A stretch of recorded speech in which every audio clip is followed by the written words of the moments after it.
pour ce message, la deuxième partie de ce message sur le pardon. J'espère que tous vous avez le message imprimé. Alors, la partie 2, pourquoi est-il si difficile de pardonner? La première partie, la semaine dernière, nous avons discuté de 5 mots importants de la Bible, qui est le péché, qui est passé à côté de la nature de Dieu. Le deuxième mot est confesser, être d'accord avec Dieu. La confession, c'est pas seulement dire « Oups, j'ai fait une erreur ».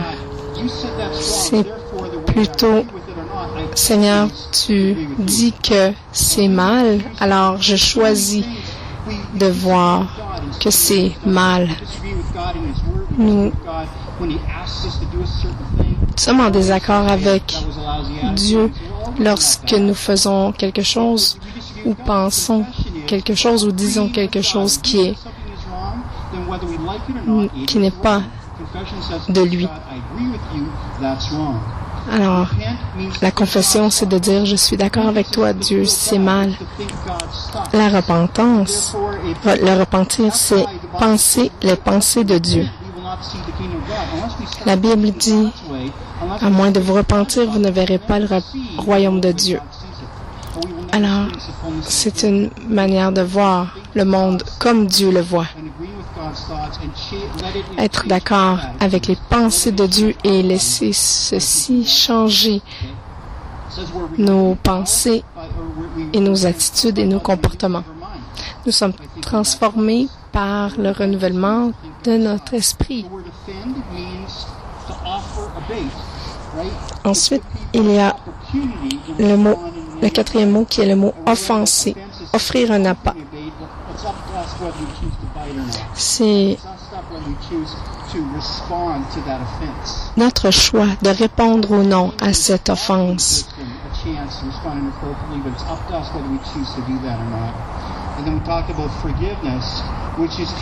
Nous avons le choix de répondre ou non à l'offense qui nous est proposée.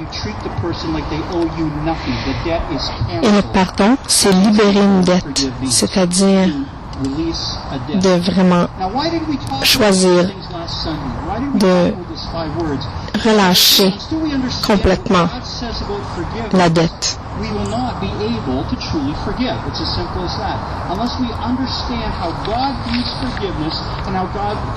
À moins de comprendre le processus du pardon, on ne sera pas capable de l'appliquer nous-mêmes.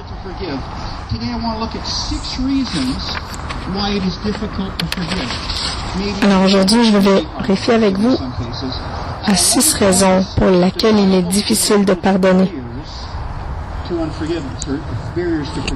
Il y a des barrières au pardon. Quand quelqu'un nous fait du mal, lorsque quelqu'un nous fait du mal, ça affecte plus qu'un domaine de notre vie. Et ça cause des dommages à différents degrés dans ces domaines. Comme par exemple, peut-être un bon ami parle contre vous. Il répand un mensonge derrière votre dos. Comment est-ce que ceci peut endommager ou causer un effet dans différents domaines de votre vie? Peut-être que c'est un parent qui vous a pas donné l'amour que vous auriez, auquel vous vous attendiez. Ou il y a un parent proche qui vous demande des comportements qui ne sont pas des comportements de la famille. La première chose, un premier obstacle au pardon, c'est, par exemple, les émotions douloureuses. Lorsqu'il y a du mal qui nous est fait, il va toujours avoir des émotions douloureuses. Alors, pour guérir, pour pardonner, nous devrons tout d'abord gérer ces émotions. Nous devons faire face aux émotions.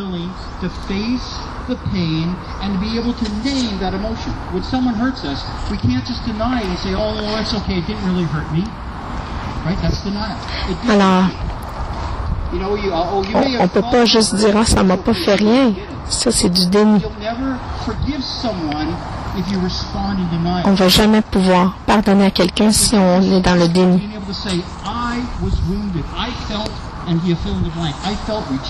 Il faut assumer les émotions que ça a causées. Par exemple, je me suis senti rejetée, je me suis senti blessée. Si vous n'assumez pas ces émotions, vous n'allez pas pouvoir pardonner. Regardez Jérémie 4, verset 19. Il n'était pas dans le déni. Il dit, « Mes entrailles, je souffre au-dedans de mon cœur, le cœur me bat, je ne puis me taire. Car tu entends, mon âme, le son de la trompette, le cri de guerre. » On ne peut pas faire semblant que ça n'existe pas.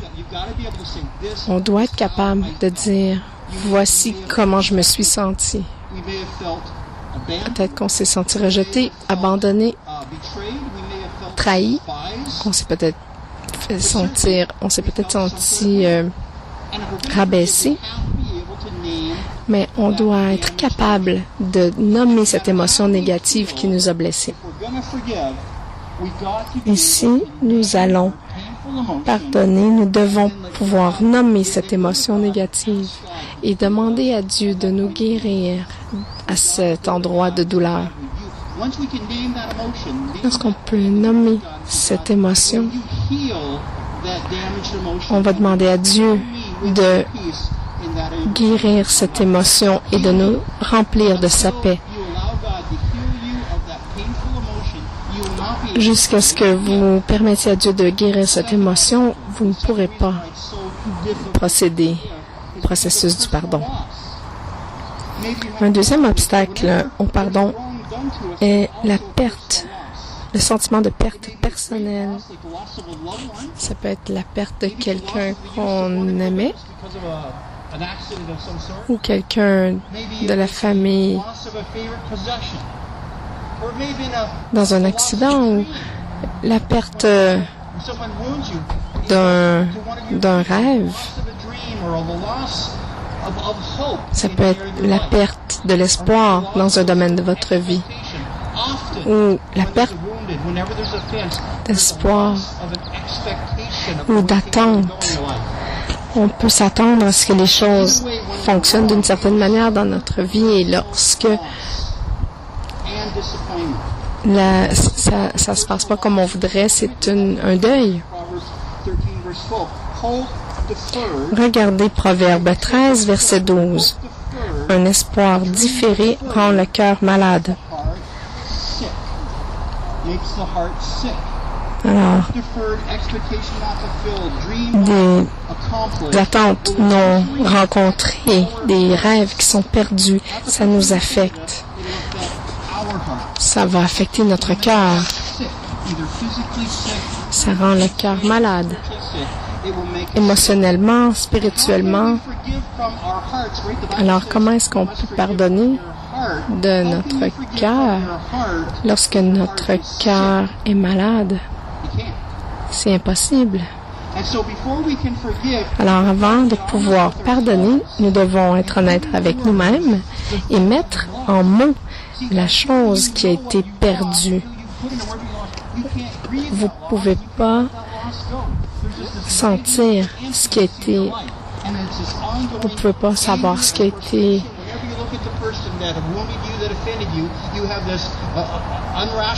perdu Tant que vous n'avez pas mis en mots ce que vous avez perdu, vous ne pourrez pas savoir ce qui doit être pardonné.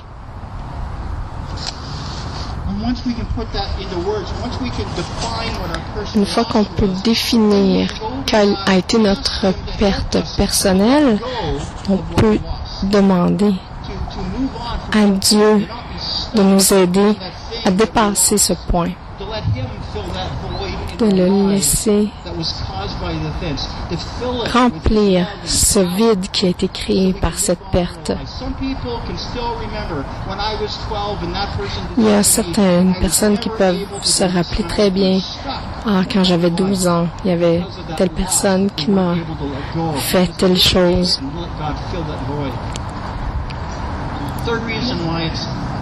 Jusqu'à ce que vous nommiez la chose, vous ne pourrez pas laisser Dieu remplir ce vide.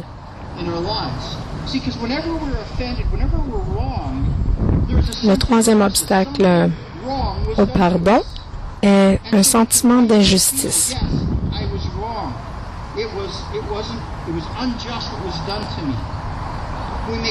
Le sentiment d'injustice vient du fait de la perception qu'on a que quelque chose de mal nous a été fait et que quelqu'un doit faire amende. Nous pouvons peut-être nous sentir comme Job, chapitre 19, verset 7. « Voici, je crie à la violence et nul ne répond. J'implore justice et point de justice. » C'est à cause de quelque chose que quelqu'un a fait. Job avait raison. Il n'y avait pas de justice. Il y a beaucoup de fois où il n'y a pas de justice dans ce monde. C'est vrai. Mais un jour, la justice sera faite. Éventuellement, laissez-moi dire ça comme ça.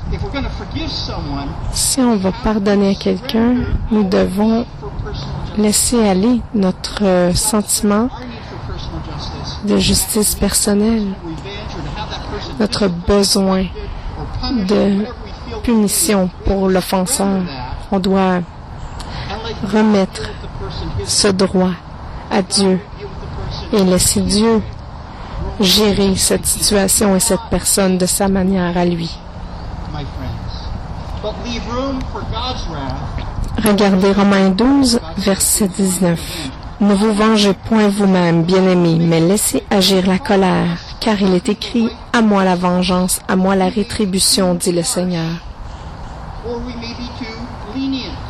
Peut-être si on se venge nous-mêmes, c'est possible qu'on soit trop doux ou trop dur.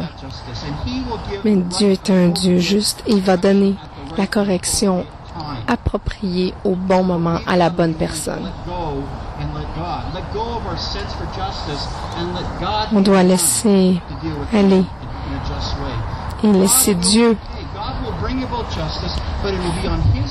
faire sa justice en son temps, de sa manière.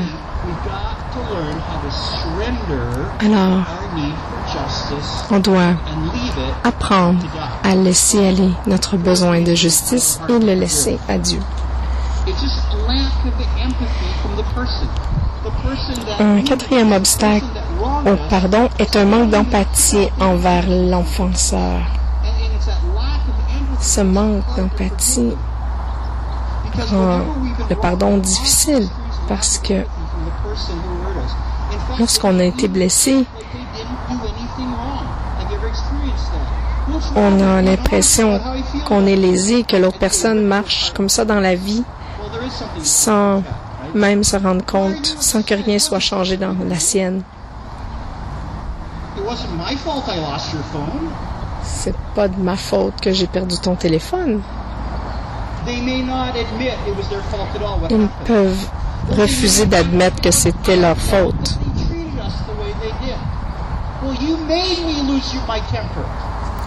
Ils peuvent dire aussi en déni, mais c'est toi qui m'as fait perdre patience. C'est toi qui m'as fait me mettre en colère ou te jeter ceci par la tête. Si tu n'avais pas laissé ton vélo traîner, je ne l'aurais pas écrasé, c'est de ta faute.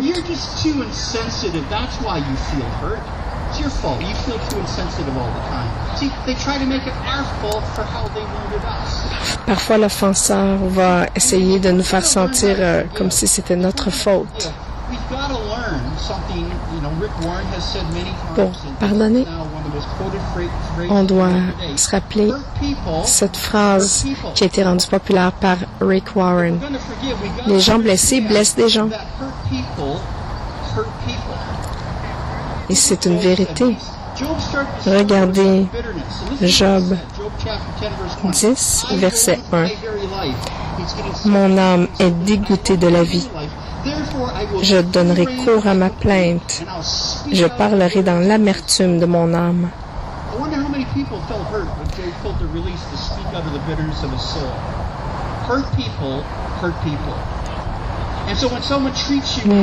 Lorsque les gens vous traitent de manière blessante, c'est souvent le signe qu'eux-mêmes sont blessés. Ils ont la douleur à l'intérieur et ils dépensent.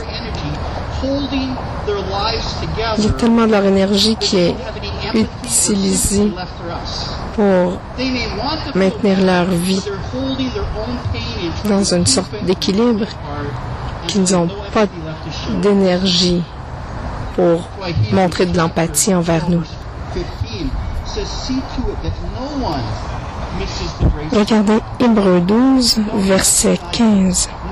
Veillez à ce que nul ne se prive de la grâce de Dieu, à ce qu'aucune racine d'amertume poussant des rejetons ne produise du trouble et que plusieurs n'en soient infectés.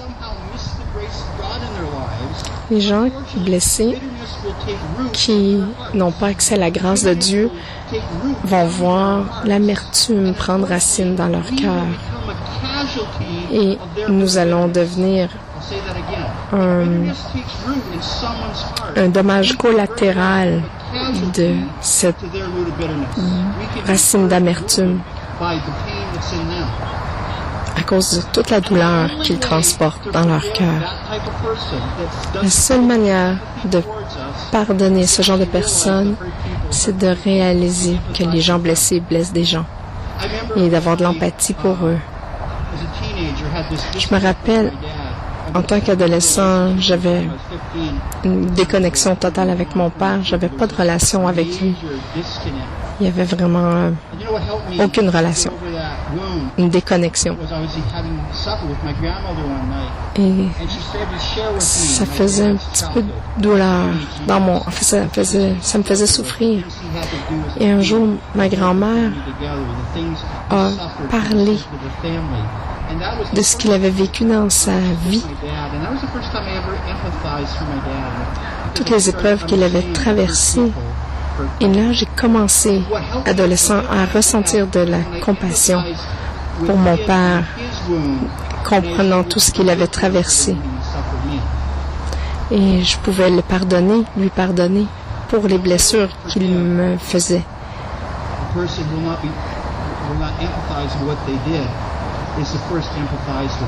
Si les gens qui nous ont blessés ne vont pas montrer d'empathie envers vous, montrez-leur de l'empathie.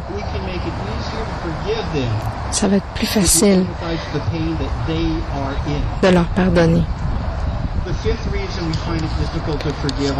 La cinquième raison pour laquelle il est difficile de pardonner, c'est lorsqu'il y a du changement forcé.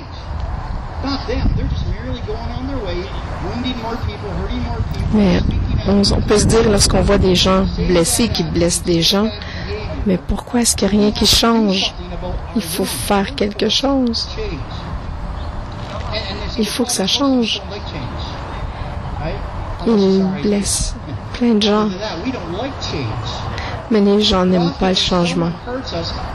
Lorsque quelqu'un nous fait du mal, nous sommes forcés de changer. It's like, well, we were thinking about taking the bus to work, but when that person drove into our car and totaled it, now we have to take the bus to work. Je vous donne un exemple. Mettons, on pensait peut-être à aller prendre l'autobus pour aller travailler, mais c'était pas obligé.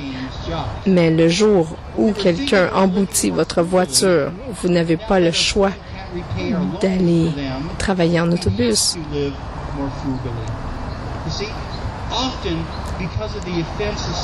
À cause de l'offense de quelqu'un d'autre, nous devons changer.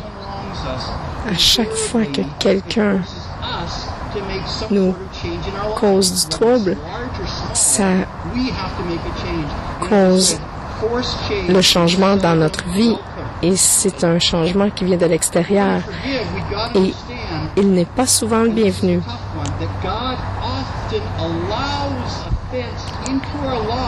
Et je vais vous dire un secret.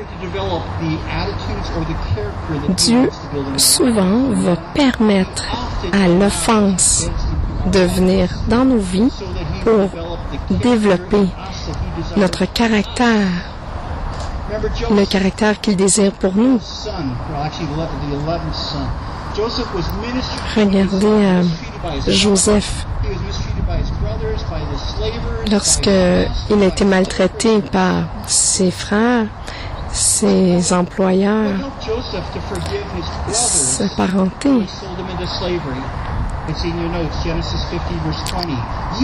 comment a-t-il pu pardonner à ses frères qui l'ont vendu, trahi, vendu comme esclave? Regardez Genèse 50, verset 20. Vous aviez médité de me faire du mal. Dieu l'a changé en bien pour accomplir ce qui arrive aujourd'hui, pour sauver la vie à un peuple nombreux.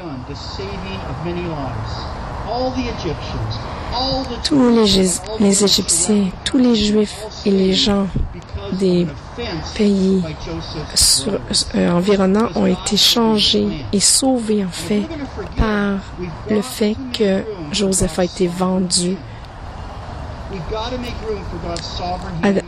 comme esclave. Alors, nous devons faire de la place pour la main de Dieu et laisser Dieu faire lorsqu'il permet de la souffrance dans nos vies. On doit se dire que c'est la manière dont Dieu peut former notre caractère. Si vous ne comprenez pas ça, ça va être difficile de pardonner. Une sixième raison pour laquelle il est difficile de pardonner peut être la honte. La dernière chose que je veux aujourd'hui regarder avec vous, c'est que la honte, lorsque quelqu'un nous blesse, nous cause du tort, ça fait de la douleur. On a le goût juste d'aller se revenger. On pourrait dire des choses ou faire des choses qu'on ferait jamais. On pourrait réagir de manière qui pourrait faire des conséquences dommageables.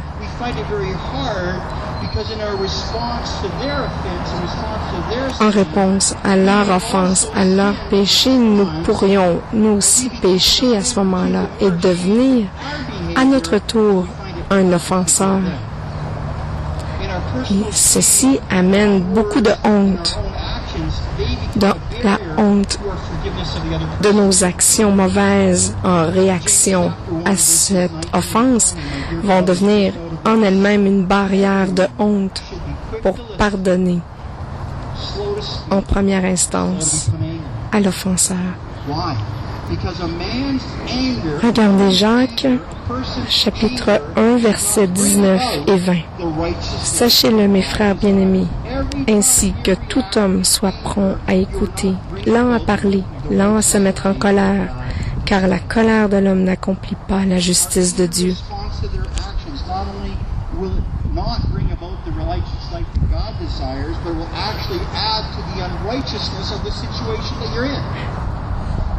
Cette honte de nos mauvaises réactions vont ajouter à l'injustice de la situation. Ça va faire une spirale d'injustice. Alors, on doit prendre responsabilité pour ce qu'on a fait aux autres aussi. On pourrait même devoir aller à l'offenseur et s'excuser pour nos offenses envers eux, même s'ils n'ont jamais demandé pour ce pardon.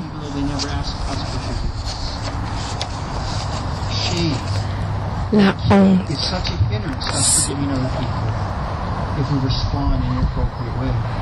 C'est tellement un obstacle si on répond et on réagit de manière inappropriée à la première offense.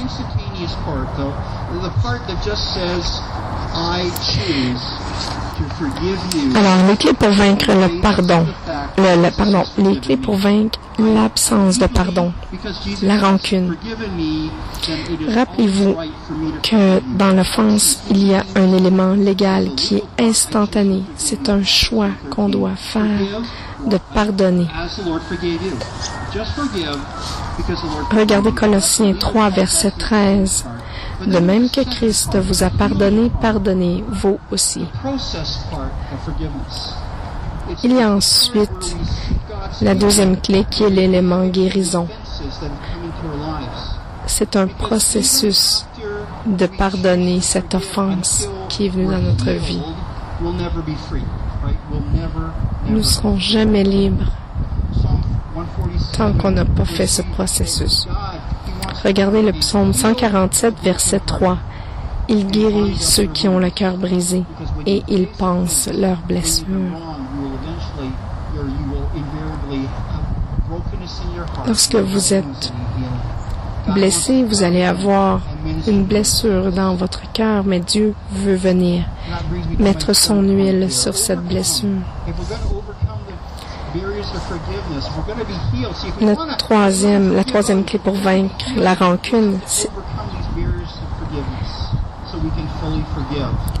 de passer par-dessus les obstacles. Ces obstacles. Recevoir la guérison de Dieu pour nos émotions douloureuses. Nous devons passer par-dessus cette offense. Si on ne laisse pas Dieu guérir cette blessure va devenir votre prison.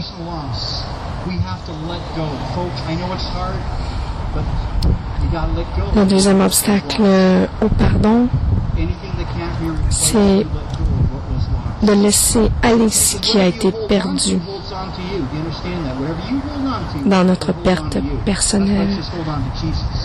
On doit se raccrocher à Jésus et non pas se raccrocher à l'offense. Vous ne serez jamais libre tant que vous ne laisserez pas aller cet objet de votre perte. Comment surmonter le troisième obstacle au pardon, qui est notre sentiment d'injustice? On doit laisser tomber notre besoin de justice. Faire confiance à Christ seulement. Laisser Dieu être le juge. Le quatrième obstacle au pardon, qui est le manque d'empathie. Comment surmonter cet obstacle? On doit montrer de l'empathie envers celui qui nous a offensés. Essayez de comprendre leur douleur. Demandez-leur des questions. Posez-leur des questions.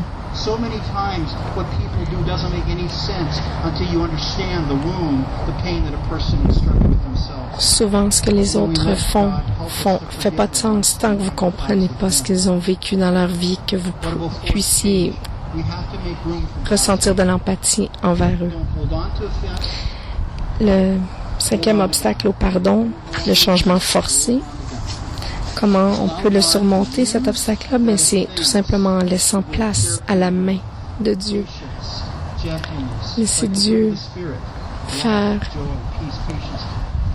grandir en nous le fruit de l'esprit, la patience, la paix, la joie. et faire en sorte que l'Esprit Saint va transformer cette douleur en quelque chose de bon. Laissez Dieu transformer votre caractère. Et le dernier obstacle au pardon, la honte, comment la surmonter? On doit prendre la responsabilité de notre part. On doit agir. Que quelqu'un nous a fait quelque chose. Est-ce qu'on peut prendre 100%? Est-ce qu'on est capable de prendre 100% de responsabilité pour le 10% de blâme qui nous revient? Ça commence avec nous.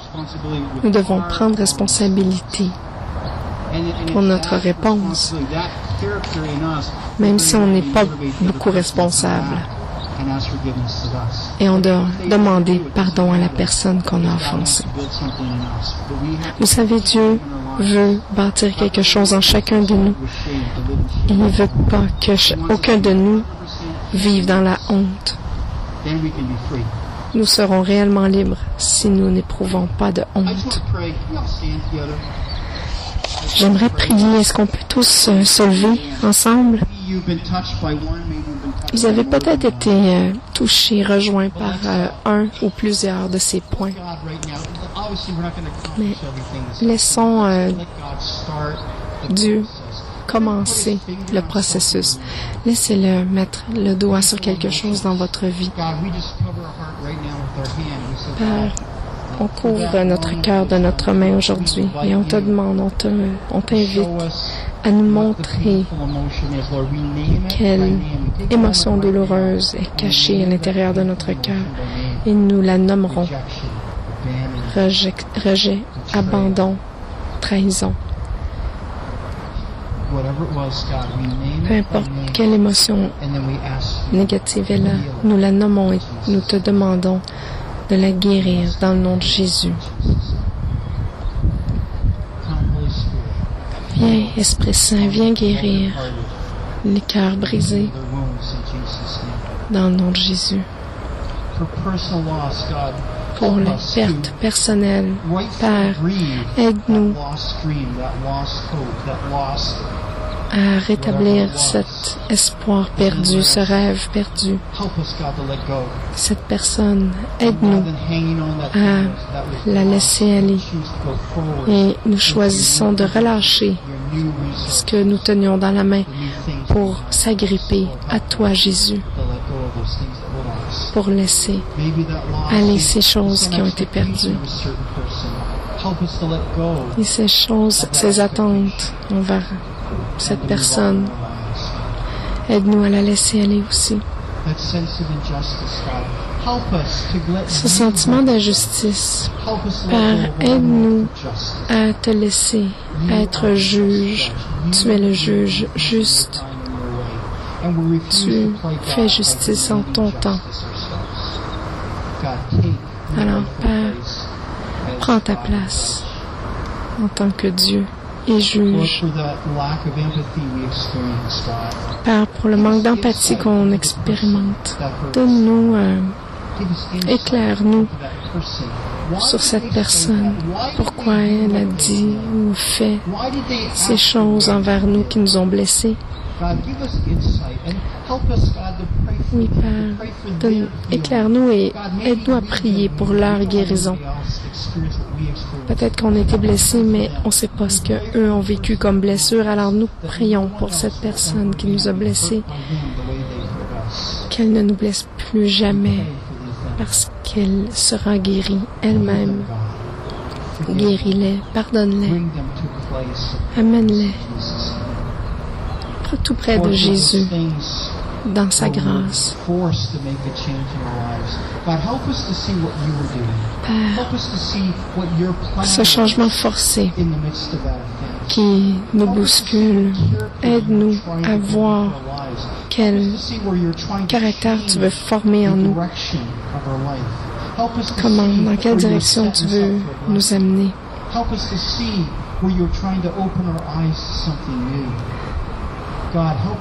Aide-nous à voir ce que tu fais de nouveau dans nos vies pour expérimenter le pardon. Et finalement, Père, pour la honte, aide-nous à prendre responsabilité pour cette mauvaise parole, cette rumeur qu'on a peut-être répandue, cette mauvaise réponse, cette mauvaise action qu'on a eue en réponse à quelques blessures. Aide-nous à ne pas faire trébucher personne, tromper personne. Aide-nous à être celui qui va recevoir ta grâce et la redistribuer. À partir de maintenant, Seigneur, on te demande de pouvoir marcher dans ta grâce. Lorsque quelqu'un dit quelque chose de sarcastique, que nous répondions avec grâce. Quelqu'un qui nous blesse, qu'on n'attrape pas l'appât.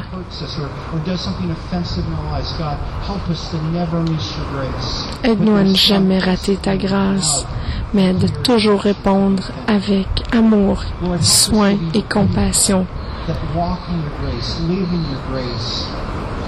Aide-nous à vivre dans ta grâce, à la distribuer, la montrer aux autres. C'est ce à quoi tu nous appelles. Alors cet après-midi, nous te le demandons de ne jamais plus manquer ta grâce. Et s'il y aurait quelconque racine dans notre cœur, nous te demandons, Seigneur, de les arracher.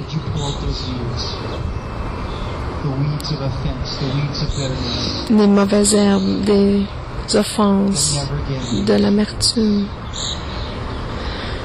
pour que nous puissions ne plus jamais ressentir cette blessure, afin d'être des gens libres et libres de pardonner. Et tout le peuple de Dieu dit Amen. Soyons ton peuple gracieux, Père. Amen.